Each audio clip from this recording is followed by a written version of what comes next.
We are very big supporters of yours and our company, and we are so grateful for the work that you've done, and you've only just started. So thank you for everything. Thank you very much. It's very nice. And you had your best year. My best year in 17 that's what years. I've heard.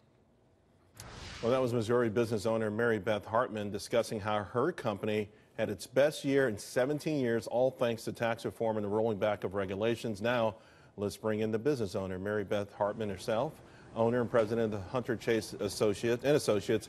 Hey, thanks a lot for joining us. That was a very moving testimonial that you gave yesterday. And I thought it was fantastic, Mary Beth, in a sense that you connected real life with policy. And I think a lot of time that gets glossed over when people read news or don't really understand how it impacts them. Explain again to the audience how things have changed for you and your company.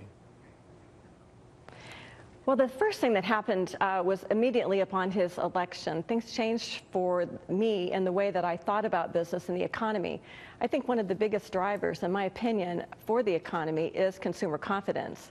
And so throughout his campaign, he talked about tax reform and tax cuts, which has been crippling to my business. About the time that I have been able to get any kind of measurable bank account balance in there, it's time for me to send my quarterly taxes. And it's really stifled the way I have been able to reinvest in my business and the benefits that I've been able to give my employees.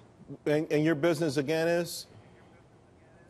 It's Hunter Chase and Associates, and we are a very small, very local. When I say small, it's 30 employees, and we do concrete construction primarily for municipalities in our area. So you bought trucks that you needed for a long time for your supervisors. You funded your pension plan, which you didn't think you probably would ever be able to do, and you were able to even give out bonuses. We did that, and we also bought nearly $500,000 of. We reinvested $500,000 into new equipment, trade-off, and doing deferment of maintenance that we have just not been able to feel like we could afford to do. A lot of that has just been a fear of not knowing what the future was going to be.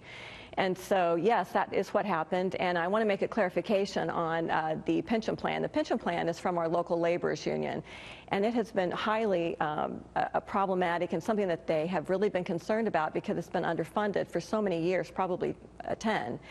And as I talked to them the last couple of days, they're at 94% funding and expect to be fully funded by 2020, if not before. Wow. And so I think that is one of the bigger things for the working class people, whether they have their money in a savings account, a CD, or the stock market or in a pension. If they can have those funds available and those funds are growing, I think that's a very significant thing. Absolutely. Before I let you go, just tell us about the esprit de corps within your business. I mean, does everyone feel the enthusiasm? Is it palpable?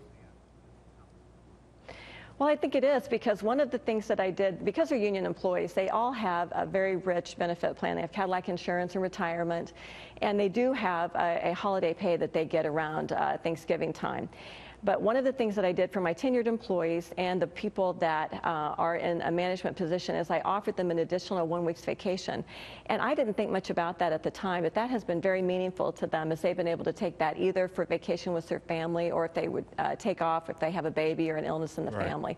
So that is just one of the things that has been able to occur because of these tax cuts. Wow. Well, great stuff. Congratulations to you and your company, Mary Beth Hartman, and thanks for coming on tonight.